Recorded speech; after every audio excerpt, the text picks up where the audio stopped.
Disclaimer: This video is based on history. It is only for educational purpose. It is not our intention to hurt the feelings of any person, society, community, or religion and country. We respect the sentiments of one and all in every way. We fully respect all people of the world, and our aim is not to hurt or humiliate their feelings in any way. بسم اللہ الرحمن الرحیم ایاک نعبد و ایاک نستعین۔ سجن تدمر دنیا کی سب سے خوفناک جیل سدنایا جیل کے قیدیوں کے شناختی کارڈ کا ایک ڈھیر برآمد ہوا ہے، جنہیں اس جہنم کدے میں سزائے موت دی گئی۔ جیل کے ایک کمرے سے پڑے ان کارڈز کی تصاویر سوشل میڈیا پر وائرل ہو چکی ہیں۔ توفیق الہی سے ہم نے سدنایا پر تفصیل سے لکھ کر اس کی ہولناکی واضح کرنے کی کوشش کی ہے، مگر یقین جانیے کہ سدنایا شام کی سب سے خطرناک جیل نہیں تھی، بلکہ اس سے بھی ایک خوفناک عقوبت کدہ سرزمین انبیاء کرام علیہ السلام میں قائم تھی، جسے کائنات کی سب سے بدترین مخلوق نے امت محمدی صلی اللہ علیہ وآلہ وسلم کو ناکردہ گناہوں کی سزا دینے کے لیے کھولا تھا۔ سدنایا سے تو پھر بھی بہت سے قیدی زندہ برآمد ہوئے، یہاں منہ مانگے ڈالر دے کر بہت سے قیدیوں کو چھڑایا بھی گیا، مگر اس دوسری جیل کے بارے میں مشہور ہے کہ جو بھی ایک مرتبہ یہاں گیا وہ زندہ واپس نہیں آیا۔ اگر کسی طرح جان بچ بھی گئی تو دماغی توازن ضرور کھو بیٹھا۔ پورے ملک شام میں اس جیل کے گنے چنے ہی ایسے خوش قسمت قیدی ہیں جنہیں مستثنی قرار دیا جاتا ہے۔ یہ ہے سجن تدمر، جسے کرۂ ارض کی سب سے خوفناک جیل قرار دیا جاتا ہے۔ آئیے اس جہنم کدے پر ذرا تفصیلی روشنی ڈالتے ہیں۔ اس عمارت کو گھوڑوں کے استبل کے طور پر تعمیر کیا گیا تھا اور بعد میں یہ دنیا کی سب سے بدترین جیل بن گئی۔ گزشتہ صدی کی 30ویں دہائی میں فرانسیسیوں نے شام پہ اپنے قبضے کے دوران یہ استبل بنایا تھا، بعد میں اسے ایک فوجی جیل میں تبدیل کر دیا گیا۔ ابتدا میں یہاں صرف فوجی قیدیوں کو رکھا جاتا تھا۔ 1966 سے یہ سیاسی اور اظہار رائے کے قیدیوں کو رکھنے کے لیے استعمال ہونے لگی۔ اسے شام کی سب سے بدترین جیل شمار کیا جاتا ہے، کیونکہ یہاں تشدد، بدسلوکی اور غیر انسانی سلوک کے وہ طریقے رائج تھے جس سے رونگٹے کھڑے ہو جاتے ہیں۔ یہاں ہزاروں قیدیوں کو ماورائے عدالت قتل کیا گیا۔ یہ جیل تقریباً 10 سال تک بند رہی، لیکن شامی عوامی تحریک کے آغاز کے ساتھ ہی بشار الخنزیر نے اسے دوبارہ آباد کر دیا۔ یہ جیل شامی دارالحکومت دمشق سے تقریباً 200 کلومیٹر شمال مشرق اور حمص کے صحرا میں تدمر کے قدیم آثار کے قریب واقع تھی۔ صحرا میں ہونے کا یہ فائدہ تھا کہ قیدیوں کی لاشوں کو بآسانی ٹھکانے لگایا جاتا رہا۔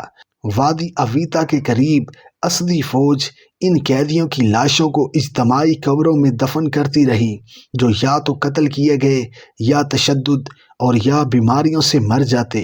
1966 سے اس جیل میں سیاسی قیدیوں کو لانے کا سلسلہ شروع ہوا، خاص طور پر ان لوگوں کو جو اخوان المسلمین کے ساتھ تعلق رکھنے کے الزام میں گرفتار کیے گئے تھے۔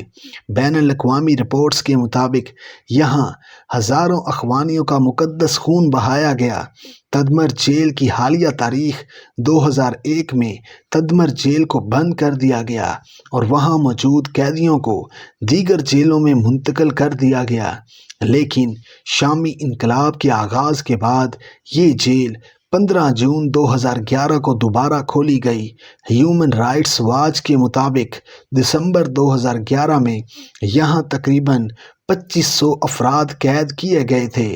21 مئی 2015 کو داعش نے اسدی افواج کے ساتھ 9 دن کی لڑائی کے بعد تدمر شہر اور اس کی جیل پر قبضہ کر لیا۔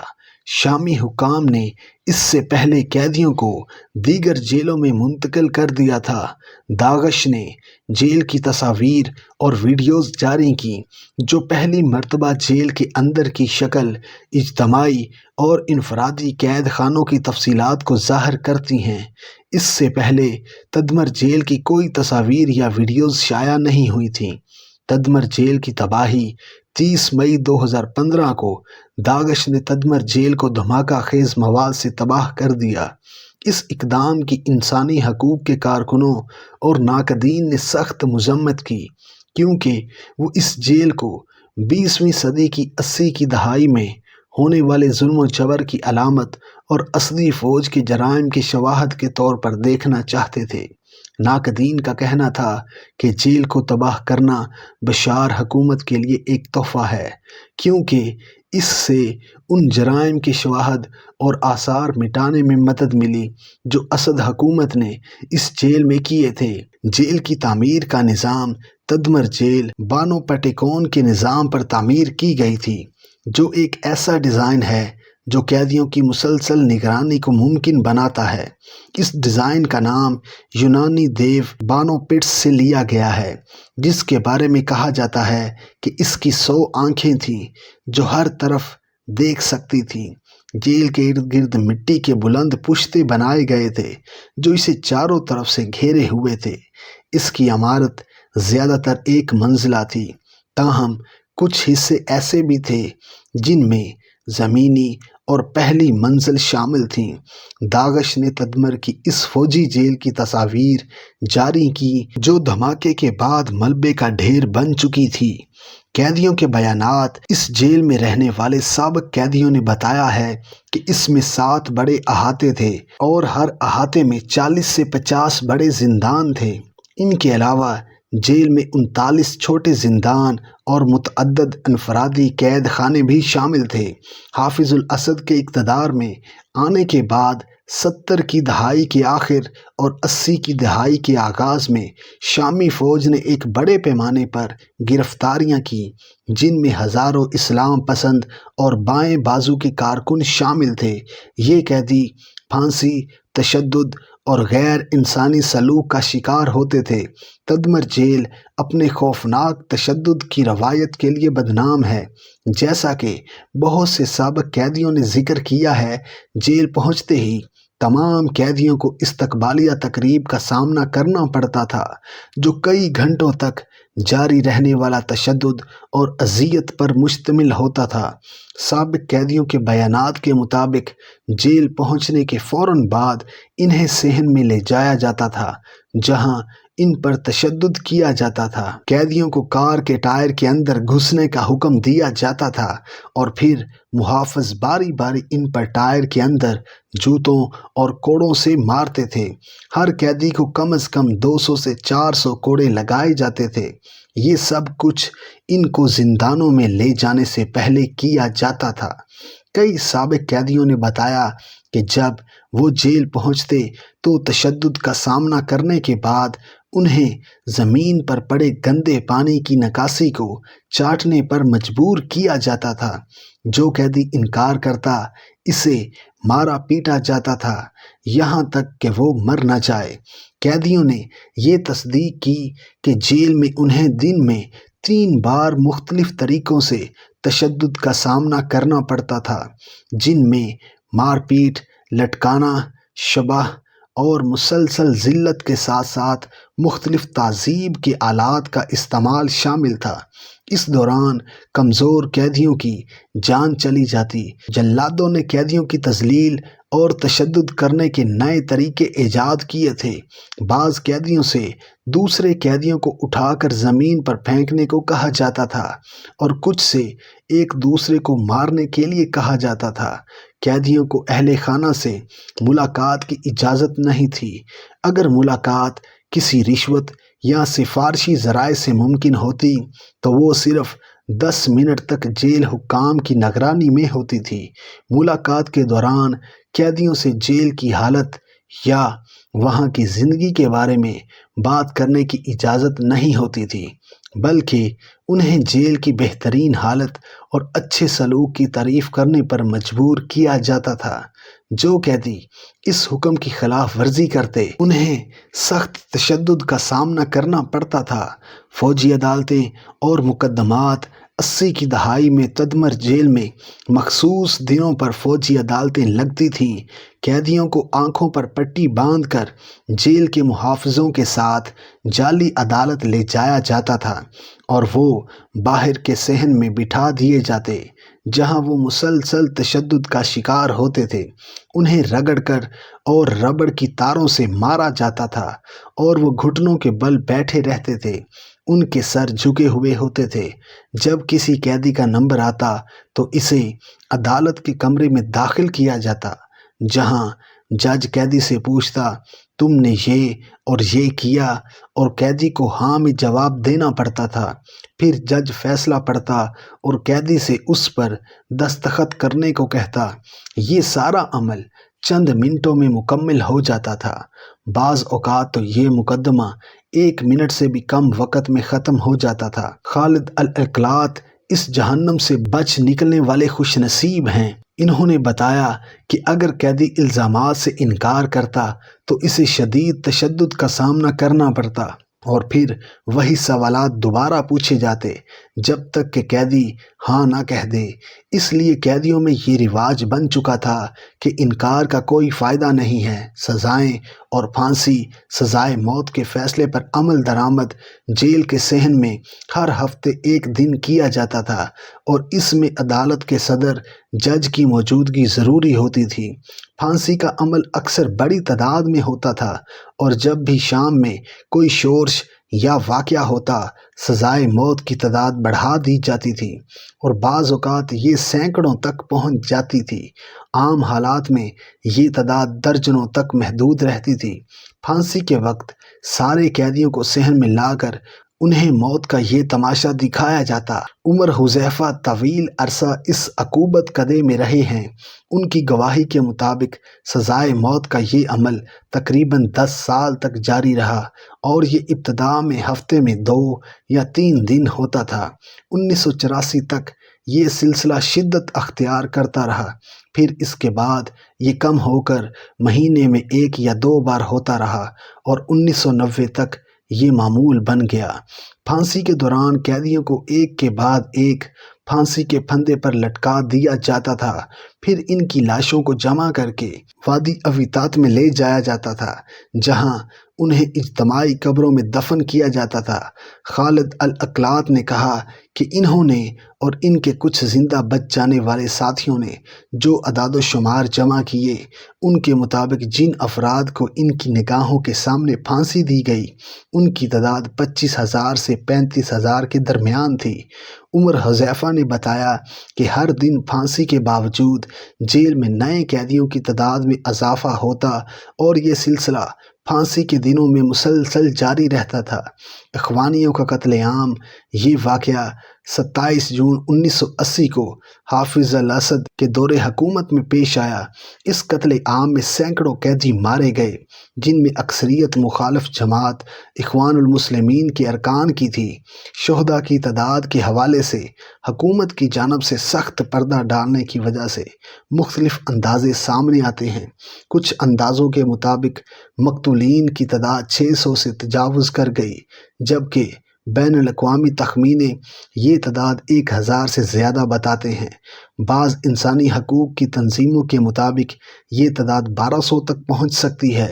ان 1200 افراد کو محض آدھے گھنٹے میں شہید کر دیا گیا۔ عرب دنیا کی تاریخ میں کسی بھی جیل کے اندر ایک وقت میں سب سے زیادہ قیدیوں کی ہلاکت کا یہ سب سے بڑا واقعہ ہے۔ تدمر قتل عام سے 1 دن قبل یعنی 26 جون 1980 کو شام کے سابق صدر حافظ الاسد پر ایک قاتلانہ حملہ ہوا۔ یہ واقعہ دارالحکومت دمشق کے ابو رومانہ محلے میں واقع قیصر الضیافت کے دروازے پر پیش آیا جب حافظ الاسد اپنے نائجیریائی ہم منصب حسین کونچی کو الوداع کہہ رہا تھا۔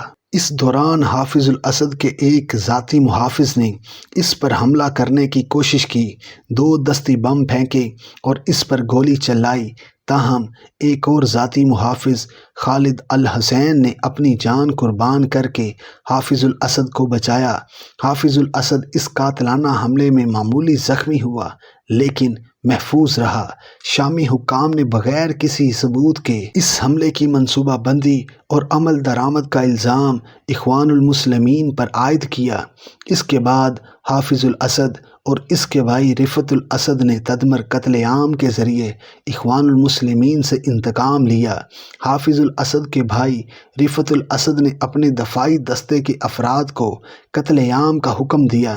رفعت نے اپنے داماد میجر معین ناصیف کو حکم دیا کہ وہ تدمر جیل پر حملہ کرے اور وہاں موجود قیدیوں کو قتل کر دے۔ ذرائع اس بات پر متفق ہیں کہ قتل عام میں مختلف رینک کے 100 سے زیادہ اہلکاروں نے حصہ لیا۔